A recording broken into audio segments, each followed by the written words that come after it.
Good morning, everyone, and welcome to Corporate Governance and Auditing Committee. My name is Councillor Mahalia France-Smith, and I will be chairing today's meeting. Today's meeting will be live streamed on the Leeds City Council website, so members of the public can observe the meeting without needing to be present. I will now be going round and inviting members and officers to introduce themselves. Please turn your microphones off as you go around. Thank you. Kate Sadler, Corporate Governance and Audit Committee Lead Officer. Councillor Paul Ray, Hunsel and Riverside Ward. Hi there, Councillor Hannah Bithell, Kirkster Ward. Councillor Jules Hesselwood, Wheatwood Ward. Good morning, Councillor Gower Almus from Beeston and Holbeck Ward. Morning, Mariana Paxton, Director of Strategy and Resources. Morning, Andrew Byram, Interim Chief Digital Information Officer. Julia Brannan, Internal Audit Manager. Good morning, Ryan Glennon, Senior Audit Manager. Brenda McLaughlin, Senior Audit Manager. Morning, Angela Laycock, Head of Finance Internal Audit. Morning, Richard Ellis, Deputy Chief Officer, Financial Services. Good morning, Mary Hasnip, Head of Finance in Corporate Financial Management. Morning, Rebecca Roberts, Legal Officer. Good morning, Tim Rollett, Intelligence and Policy Manager. Good morning, Victoria Bradshaw, Chief Financial Officer. Morning, Chair. Morning, members. Gareth Mills, Engagement Lead for Grant Thornton, External Audit. Good morning, Perminder Sessi, Grant Thornton, External Audit. Good morning, Linda Wild, Independent Member. Good morning, Conrad Hartbrook, Councillor for Rothwell. Good morning, Debbie Oldham, and I'm Clerk to the Committee. Thank you very much. Just moving on to agenda item 1 regarding appeals. Thank you, Chair. Under agenda item 1, there are no appeals against the refusal of inspection of documents. Agenda item 2, there's no exempt items. Agenda item 3, there's no formal late items. However, there has been supplementary information circulated in relation to the Grant Thornton final accounts for 2021-22 and the final ISA 260 report. Can I just ask that everybody has had these? Yeah. Thank you. Under agenda item 4, could I ask members to declare any interests? I'll take silence as there are none. And agenda item 5, apologies have been received from Councillor Robinson. Thank you, Chair. Right, thank you very much. We're going to move to the minutes, item 6 and 7. Are the minutes correct that were held from the meeting on the 12th of February? I'll take those nods as yes. Any matters arising, or are there any further issues from those meetings? Minutes. Okay. An answer to the questions raised in relation to the annual assurance report on information and digital services was circulated to members on the 26th of February. Other than that, I'm not aware of any other outstanding item. Okay, thank you very much for that. And we're going to move on to we've got a change to the agenda items today. We're moving straight on to agenda item 10. And I'd just like to invite Mary to open up agenda item 10. Thank you. Thank you, Chair. So the covering report presents the final audited accounts for 21-22 and Grant Thornton's final audit report on them.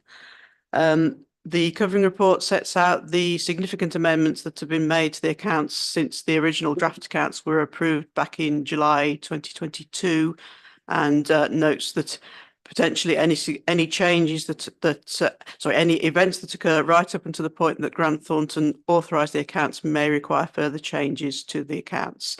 Since the committee papers were published, we've been made aware of an increase to Grant Thornton's audit fee, so the relevant disclosure note in the final published accounts will be updated for that. There have been some minor wording changes and presentation changes that have been identified by ourselves and Grant Thornton, but no further substantive changes have been made in comparison to the version of the accounts that was circulated to the committee. And as at this morning, we're not aware of any other events which could cause amendments to be made to the statement of accounts. Appendix 1 to the report is the management representation letter, which Grant Thornton asks us to provide at the close of the audit each year. Officers have reviewed the wording of that letter, and we're not aware of any reason why that letter should not be signed on behalf of the council. So members are asked to consider whether they're aware of any issues that should be brought to Grant Thornton's attention, and if there are none, then to authorise the chair to sign that letter on behalf of elected members. I'll now hand over to Grant Thornton to present their audit report. Thank you very much, Mary, and thanks, Chair. So the other supplementary paper is the ISA 260 report, Chair. Obviously, it's quite a detailed document, and this is the third time it's come to the committee, so I don't propose to go through it in a huge amount of detail, but just focus on some of the key messages in the exec summary to try and aid the updates that have occurred since the previous version that came to this committee back in November. Any updates are in green text, Chair. I think the key point to note on page 1 headlines is that we have identified a number of adjustments and changes to the 21-22 accounts, mainly around those key risk areas of valuation of property, plant and equipment and pensions. The important point to note, Chair, that whilst those are significant in terms of value, they don't impact on the usable reserves of the council. So that's a really important point to note. So it's not impacting on the medium-term financial strategy of Victoria and the council moving forward. Just over the page, Chair, I think it is worth drawing out on page 6 of our report the level of engagement that we've had since the last audit committee on the 12th of February. Myself and Perminder met with Victoria, Richard and Mary and the team straight after that last committee, and there's been a good level of engagement and working together in order to clear the residual areas of the audit that were still outstanding as at the middle of February. So over the last 4 to 5 weeks, Chair, that's worked really well, and hence why we're in a position that we've concluded our audit fieldwork and present this as a final report. That level of engagement and response that we've seen over the last sort of 5 to 6 weeks, it'll be important that that's maintained, I guess, from now until the end of September for the 22-23 audit process. But nevertheless, that's been really helpful. And from mine and Perminder's perspective, our thanks to Victoria, Richard, and Mary and their team for that engagement that we've had in the last month or so. So, as things stand, Chair, as Mary rightly says, the accounts have been updated for all the adjustments agreed. We've got clearance internally within Grant Thornton around our technical review and from our audit quality team. So we're just working through the final bits of our completion steps, and we'd expect to sign off before the end of this month as planned, Chair, which is where we wanted to be when we had the debate last month. So I'll pause at that point, Chair, and happy to take any questions you or other members may have on the report. Thank you. Thank you very much. As it's already been mentioned, the report was sent out last week, and I can take it that it's being read. Are there any further questions for the report for Finance or Grant Thornton from anyone? No. Okay. That's great. Are we happy to approve the recommendations set out in the report and for me to and to sign off 21-22 accounts? Yep, that's brilliant. And also, I'd like to mention at this point, I want to say thank you to all the officers involved and for Grant Thornton in getting us to where we are today to get that signed off. Thank you very much. So, sorry, Linda, did you have any questions? Oh, sorry. Right, okay, we're going to move to item agenda Item agenda 8, Angela.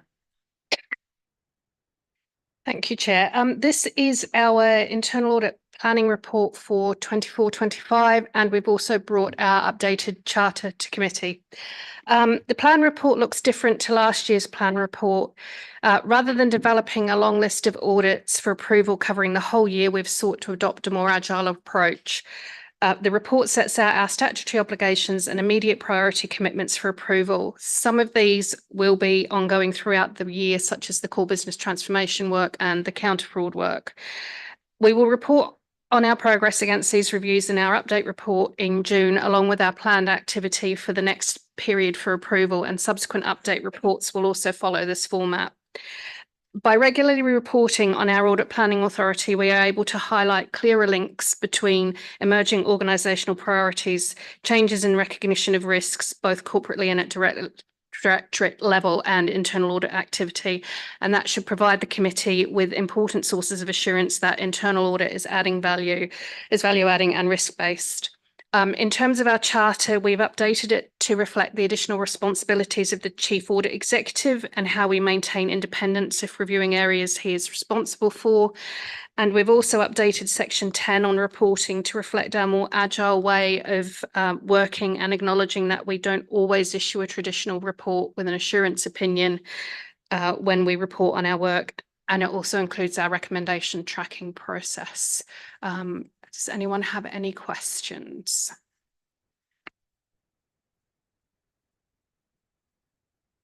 Linda? Thank you. I'm quite comfortable with the agile approach to audit planning, so it's good to see that. I know Grant Thornton recommended as part of their work on value for money that it would be good for the committee to see more regular updates on risk. And I can see that your audit plan does relate and refer back to risks, which is good. Is there an opportunity for us to see the audit, the risk universe, if you will, that you've used when compiling this plan? Because I just feel that unless I've missed it, I'm just missing that link.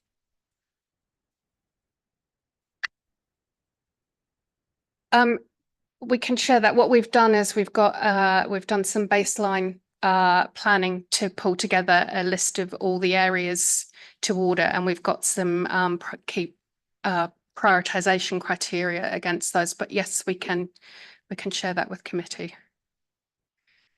Thank you. I think it's just helpful, particularly because you're going in a more agile way, for us to be comfortable that the risks that you are auditing at a point in time are the ones that we would expect, not that we want to be audited, but what we would expect to be audited. Thank you. Thank you very much. Are there any further questions from anyone?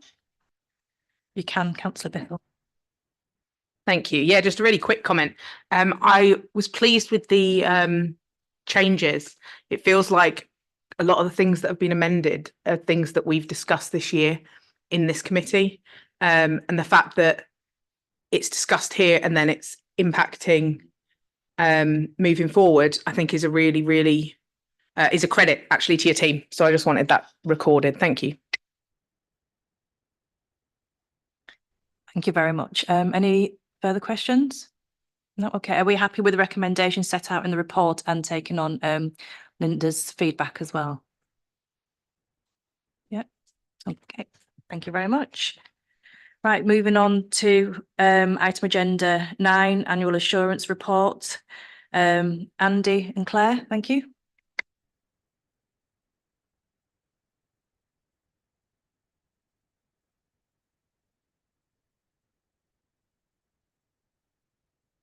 Would you like to introduce yourselves? Sorry.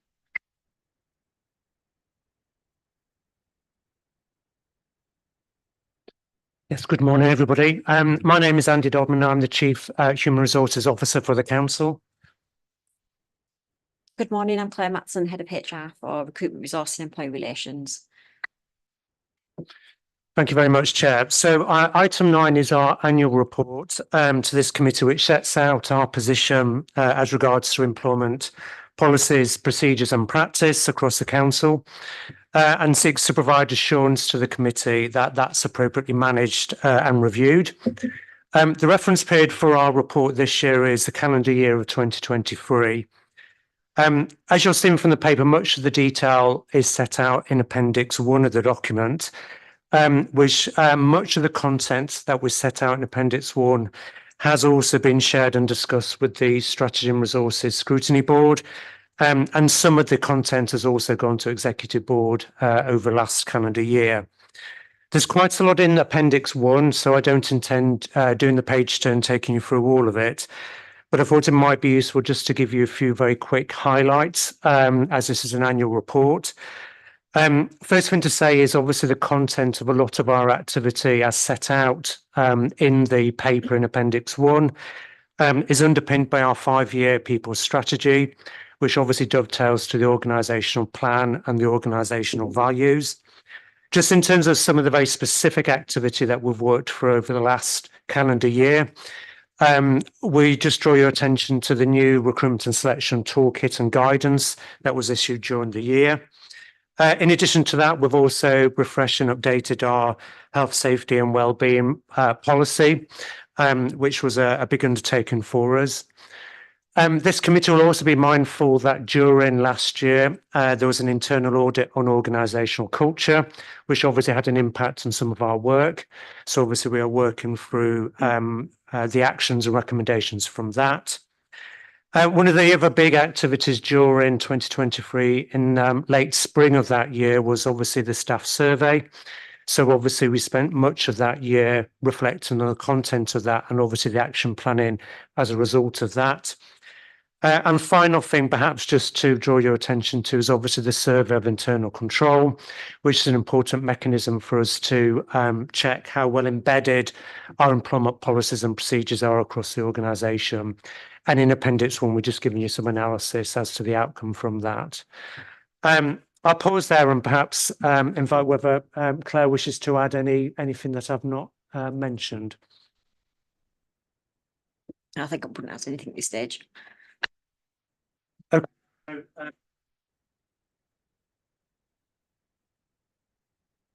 Are there any questions? Yep. Thank you. On point 15, employment policies, it talks about them being developed and reviewed so that they're consistent. And I just wondered how regularly our policies are done and therefore how long it will take for us to get to complete consistency in it. Thank you. Thank you, Councillor Biffle. Yeah, so I'll start that and I'm sure Claire will add to that. So actually, interestingly, one of the outcomes from the internal audit on culture that I've already referenced did invite us to develop towards that consistency model that you mentioned, Councillor Biffle, particularly ensuring that our organisational values and behaviours are reflected in the content. It is a bit of a rolling programme because obviously we've got a large volume of policies and we simply have no need or no desire to necessarily review all of those in year. So we have developed a bit of a framework where we've got review dates and that is a rolling programme over a number of years. Effectively what we've done over the last few months is try to RAG rate them, so identify those that are perhaps more mission critical. So again, the audits picked up on some of those, like the dignity of work, employee conduct, so they will be done quicker. Some of the other policies that which perhaps are only affecting a relatively small group of individuals we can do the following year.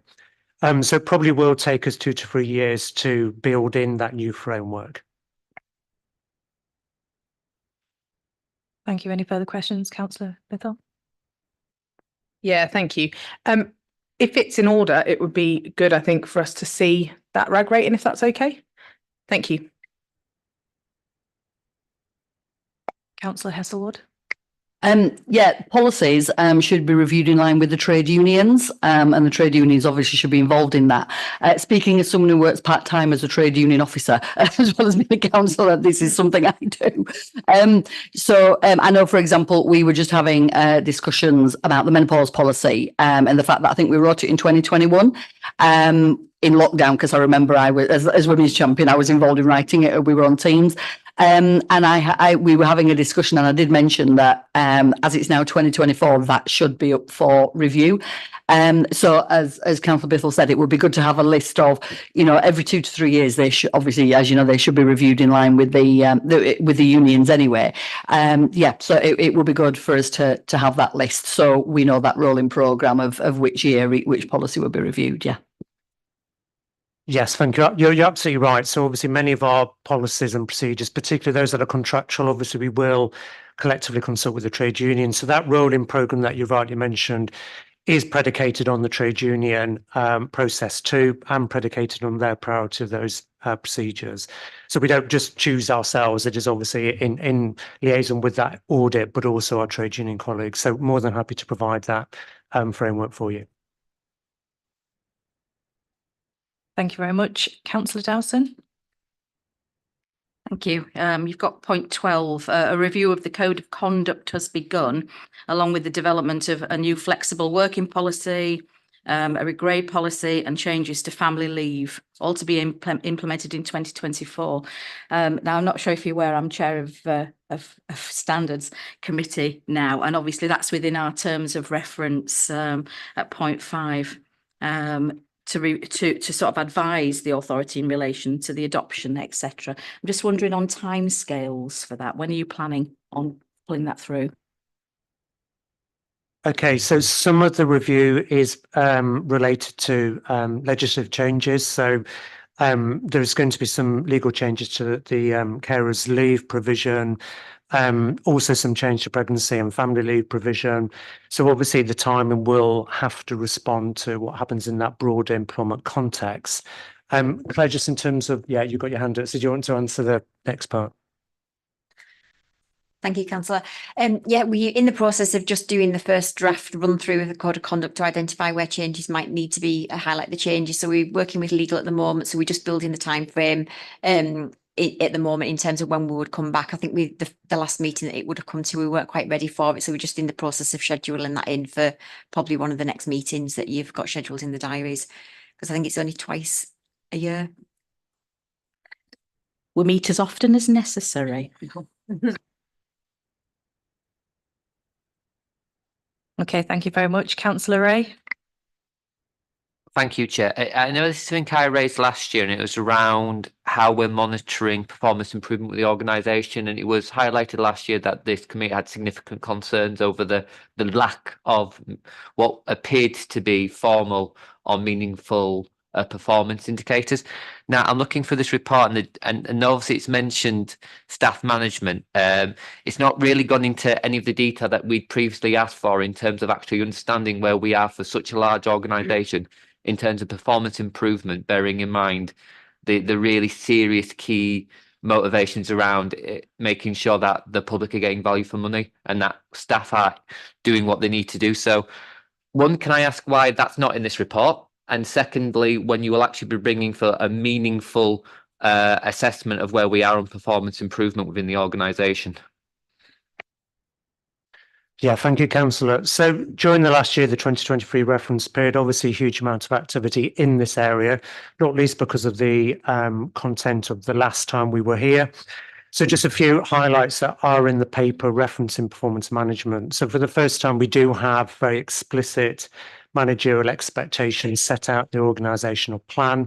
So our managers are now very clear on what is expected as regards to performance management. We've also set out very clear development and training provision for managers on this piece through the Be Your Best framework, which obviously we've referenced in the paper. Claire's team's also developed a new performance management toolkit to support managers in the issues that you've referenced. So there is reference there, of course, to addressing and managing performance. We've also spent quite a bit of time delivering some targeted intervention in those areas of issue.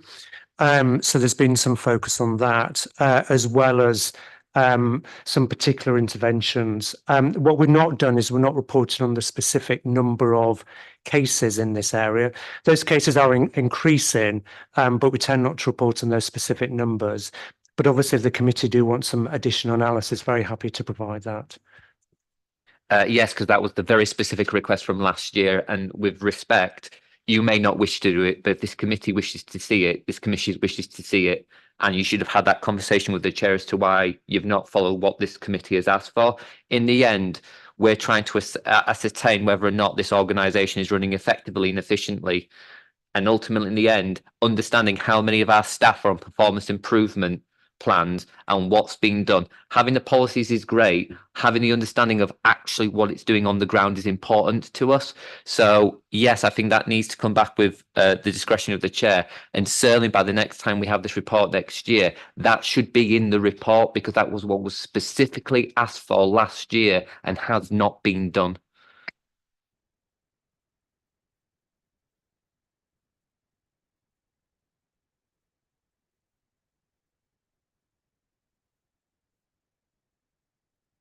Out of curiosity, how do you target intervention, sorry?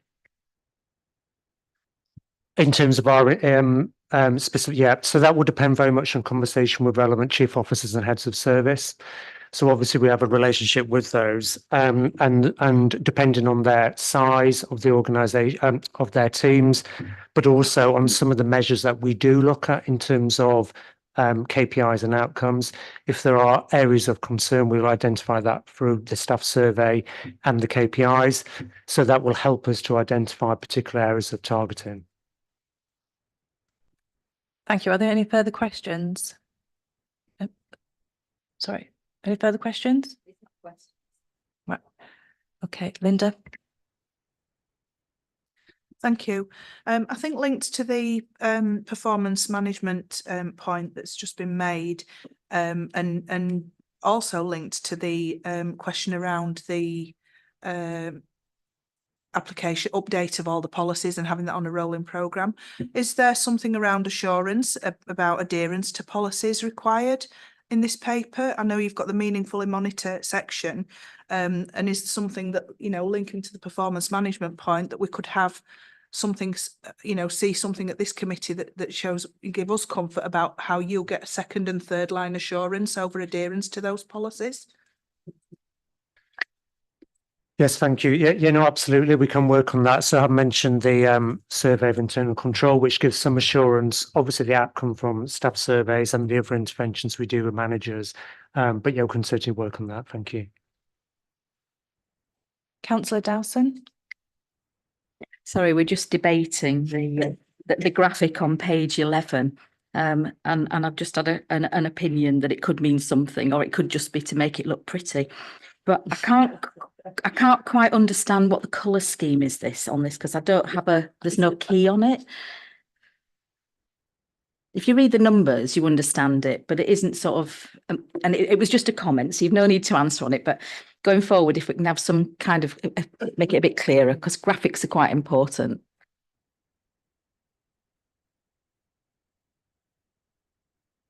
So I was just trying to search for that was the staff survey graphic. Yeah, I don't think that the colours do actually mean anything, if I'm honest. Yeah, and so it is there to look pretty. Thank you very much. Councillor Ray. Yeah, just following up on the employee engagement survey, there does seem to be quite a significant amount of inconsistency in who's actually responding. And obviously, you've given some narrative around people who are online, who aren't online. Obviously, we do a lot of online by default. Obviously, particularly for those members of staff who aren't online by default, obviously their opinions, and quite a large amount of our staff are actually obviously working in front of a desk, they're working in school canteens, etc. What work is being done from your perspective on HR to try and increase those numbers from those that aren't online? And can you give some reassurance to the committee around what your kind of targets are in improving that in future years? Yes, thank you. I mean, this is a key issue and a key challenge for us. You're absolutely right to raise it. We worked really hard when we launched a staff survey last spring to try to ensure that we did see a higher level of participation, particularly from our offline staff. We saw a big increase from the online that you've already mentioned, but we did see some increase in offline. a whole range of different interventions that we introduced at the time. So we did have a range of different drop-ins and workshops, access to paper copies of the survey, as well as QR codes so people could use their own device. What we particularly found in terms of our intervention is obviously the engagement with local line managers and enabling and encouraging them to work with their colleagues to encourage them to complete the staff survey was a big indicator. And when we had a very engaged teams and services working collectively with us in HR, we did see quite a big increase in response rate. So, for example, in Leeds Building Service, which is a very frontline service, we did hit a response rate of close to 50% because there's a huge amount of activity on sites, on the various different sites that they run from. So we learned a lot from that process. Obviously, what we really want to do is next time we do it next year is obviously build on that and see a bigger increase in those offline participation. I think the final thing, just in terms that will really help us next year with that, is obviously the core business transformation work, where we are building in more online functionality. So our offline staff will have more access to our systems in any event, because obviously at the moment they don't. And that will be quite a big, we hope a big game changer for us when we roll that out at the start of next year. And just in addition to that, I mean, obviously the online offline is probably obviously the main factor. Was there any demographic breakdowns in terms of particular subsets within the council's employment pool, that certain groups that were responding more and then not, if you take away the impact of online? Because obviously with such a large diverse organisation, we obviously just need to make sure that we're getting a across the piece view of how our staff feel. Thank you. Yeah, it's a good question. I would have to double check whether there was a demographic difference in response rate. There was quite a stark difference in response rate from service to service or location to location. We'll have to drill down into the demographics, whether there was impact. From memory, I don't think there was enough in terms of those demographics, but it was more location and service specific. Mariana? Yeah, thanks, Chair. Just for completeness, Councillor Ray, Scrutiny did do a fairly extensive kind of deep dive into all of the results and with a presentation, although it was a little while ago now. So that's, you know, we've gone through that in fairly significant detail, but we could maybe share the presentation and the demographic report if it's helpful to, because that work was done.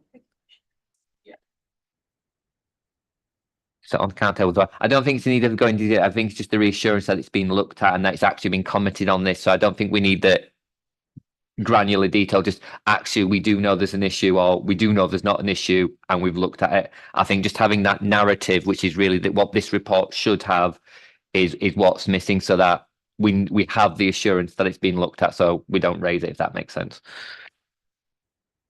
Okay, thank you very much, Claire. Yeah, I just wanted to highlight as well, just within the report, we have created links to all of the scrutiny and exec board papers, which does go into a lot of the detail within those, just as Mariana said. So it's there as available, but we can provide obviously additional overview and highlight if that's needed. Thank you, Councillor Ray. So it's just really a comment. That's maybe all well for us, but bear in mind these are also public documents. The public are not going to delve into that. And so when you're producing these reports, you also have to have a mind of the wider audience. So literally just having the line on there, we know there is or there isn't a demographic issue. It might seem like it's repetitive, but most of the people are not going to dive into these reports like we're going to dive into these reports. And so we need to have that mind that you're also writing this for a public audience, not just for elected members. And I think that's the point that needs to be driven when we write these reports, that for multiple audiences, not just us. Thank you very much. Councillor Harbrook.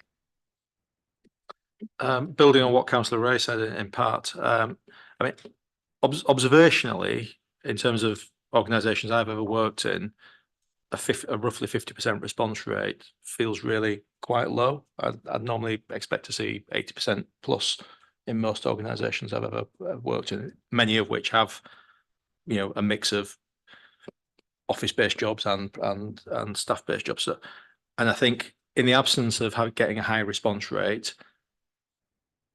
the granularity on the detail of knowing, well, actually, where are your gaps? Is it particular divisions? Is it particular role types? You know, where are the gaps? Because then what you do is you apply kind of the data that you have got in homogenously across the whole teams, and it may be giving a misleading picture if there are problems in particular divisions, in particular areas, in particular role types. And without knowing that sample size, and the other thing is understanding why people aren't engaging. Because is it because they feel their voices aren't listened to? Is it because they feel things never change? Or is it because they're super happy and they go, do you know what, I've got nothing to say, everything's brilliant? Or is it the other end of the spectrum where they go, it's so bad, I don't want to put down what's happening, otherwise there may be repercussions. In the absence of knowing that level of information, it really doesn't tell me anything. Yeah, thank you, Councillor. It is the first time we've hit a majority of our staff that have completed a staff survey at 52%. So it is 7,500 staff have engaged, which we were very pleased with. We did benchmark against other large local public sector organisations, not least the NHS, and our response rate was notably higher than the NHS. I would like it to be higher, and I think you're right that we have to keep working on that. I think our anxiety about the accuracy of the figures was very much specific on those services where it was quite a bit lower. So we can have a lot of assurance and confidence that the aggregated organisational wide results are accurate and are reflective of how staff feel. But where we have the challenge is obviously that difference between certain services where it was quite a bit lower, and we have less assurance about how accurate the results are in those particular teams or those particular locations. And that was one of the reasons why we wanted to target some of those interventions in those areas to find out, or to ask the questions that you've already asked in terms of why, what we can do to try to focus a higher response rate next time round.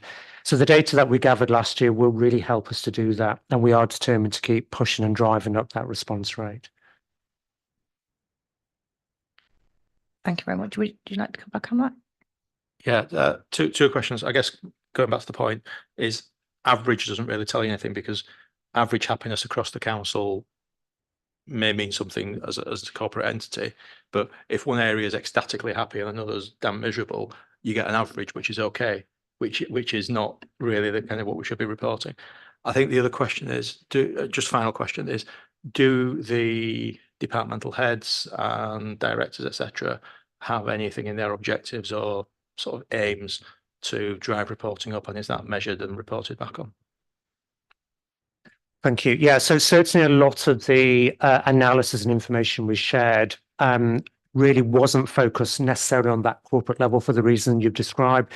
The first one we did when we issued the results was provide a dashboard. So individual managers, not just heads of service, but tiers below, were able to then manipulate their own scores. So really understand what was happening very locally to avoid that kind of aggregated summary.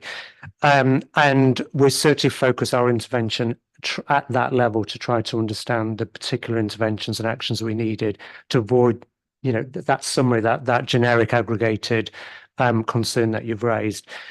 Certainly what we have been doing is working with those areas, and we have seen a lot of evidence whereby managers are using some of the content and outcome from the staff survey to help develop their own objectives in the annual appraisal round, but also for interventions in particular services, particularly where there are concerns at that local level.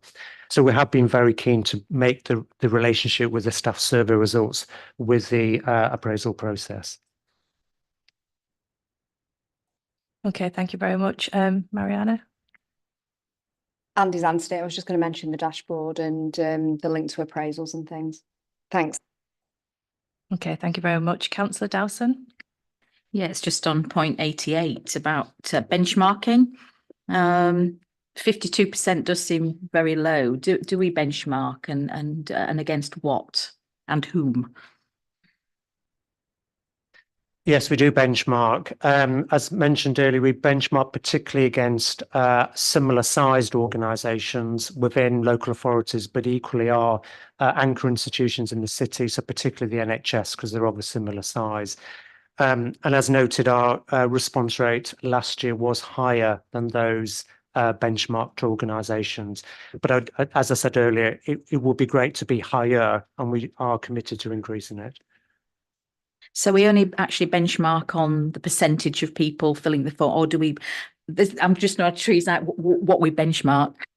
So what we also do is we benchmark on the results from particular questions. So we do that in a number of different ways. So through the Anchor Network, we have already agreed a range of common questions that we all try to ask every time an Anchor organisation does a staff survey. So there will be questions about how people feel to work for the organisation, about their well-being or their managerial support. So we always make sure as Anchor organisations, what we do is we ask similar questions of our own individual workforce, and that then enables us to obviously benchmark, which is quite useful. Most large organisations also benchmark on very specific questions, often what we call sort of the Net Promoter Score, and that's a score out of 10. And that's why a lot of the information we provided this committee, but also the Scrutiny Committee, has focused on that score out of 10. Because beyond the anchors, a lot of organisations will always ask that question. So we've got some quite rich data where we can compare our score out of 10 compared to lots of other organisations. There are other elements within the staff survey that we try to benchmark, but it's always those issues about commonality of questions and time in other surveys. But we do spend a fair bit of time trying to look at that benchmark data. And where does that benchmark data appear? So as Marianne said earlier, it did appear at the Scrutiny Board. I think it's been twice that benchmark data we provided to that. And I think it's also been part of sort of other groups and other information that was shared.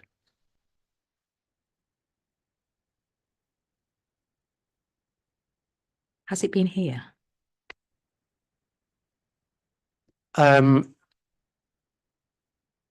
I'm just trying to think whether it's included in the link that Claire mentioned, where we've signposted in this paper to some of the Scrutiny Board papers. So it may be referenced in there, but I can double check. If it's not, then I'm more than happy to provide that, obviously, to this committee, because we've done some analysis on it, which might be useful for this group. Yeah, I would be interested in looking at that, because, you know, if we're going to either praise ourselves or kick ourselves, it would be nice to know where we are on the scale of kicking and praising, so to speak, and work harder where we need to, and sort of pat ourselves on the back where we don't. I just think we need to be careful that we're not duplicating work and also scrutinising it here at Corporate Governance and Auditing Committee. I absolutely agree, Chair. Just to see it would be quite nice. Perhaps we can just send that across. There, that'd be brilliant. Thank you very much. Are there, Councillor Ray? Yeah, just focusing back on that graphic on page 63 of the document, but I think it's page 11 of the particular report. Most of these are benchmarked against 2019, but 3 of them don't appear to have that tag. Was it because we didn't ask those questions in previous surveys? And secondly, again, without duplicating what's gone to scrutiny, obviously, with particular mention around my workload and having the tools, there are obviously quite sizable chunks of the staff that did respond that basically is saying that their workload is not manageable and they don't have the tools. Is this focus on particular areas of the council, and therefore particularly areas of the council that might be systemically important to the running of the organisation? Yes, thank you. 2 questions. The first question is, yes, we're giving you the comparisons to 2019, but there were just the commonality questions between the 2 surveys. So obviously this time round, or 2023, we did ask a series of other questions. Our intent is, when we do this again, probably 2025, obviously we'll have more comparison, because we'll probably ask the same or similar questions next time. Just in terms of workload, yes, there was quite a big variation in terms of the scores and the workload question. On a very general level, at that organisation-wide level, the workload concerns were more prevalent in those members of staff that were working online staff, predominantly within professional support functions. So obviously that enables us to focus particular attention in that workforce. And just as a follow-up, basically, so the next one you recruited was, what did you say? What year did you say you were going to do another survey of this type? Probably 2025. So 2025. Yeah. So we are looking at these being relatively annually then in terms of, comparative. Yeah, that's fine. Thank you. Cheers. Thank you very much. Are there any further questions? Nope. I've just got a recommendation. Going back to the lovely colours on the report, can we just bear in mind that we may have officers that may be colourblind, so they're able to access the reports as well. Overall, are we happy with the recommendations set out in the report, and also following up on any other requests that members have put across to officers? Yeah. Okay, thank you very much.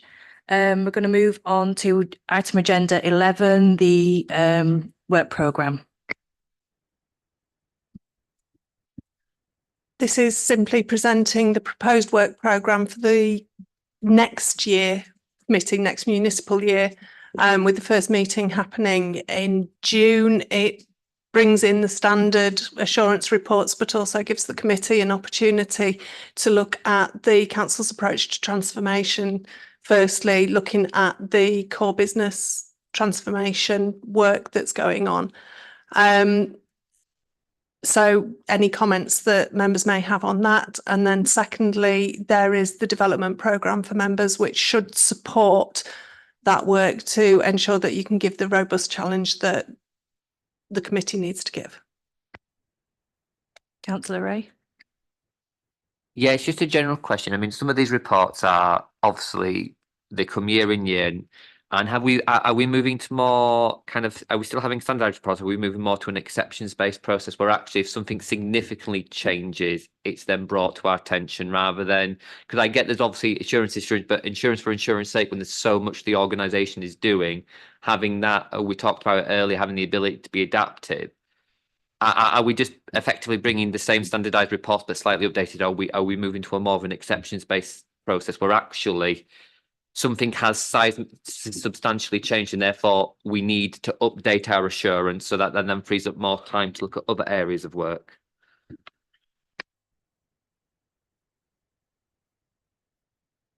So the cycle of internal control and the way that that's used in those annual assurance reports should enable members to identify what's changed, what's new, especially with that refine and review section towards the end. We can work supporting officers to ensure that that is the go-to section for members and therefore free up committee time that way, whilst bringing the assurance so that you've got it and you know that the system that was there last year is still there this year and still working, because you need that assurance in order to be able to sign off the AGS and the accounts.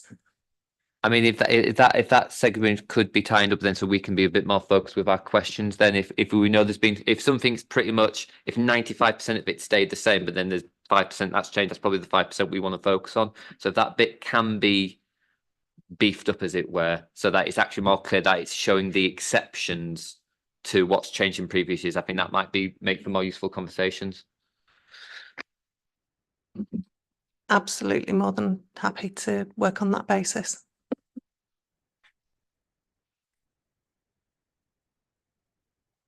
Are there any further questions? No? No? Okay. Are we happy with the work plan next year? Just want to say this is it. Thank you very much, everyone. And I just wish you all the best for the rest of the end of this municipal year. Take care. Bye-bye.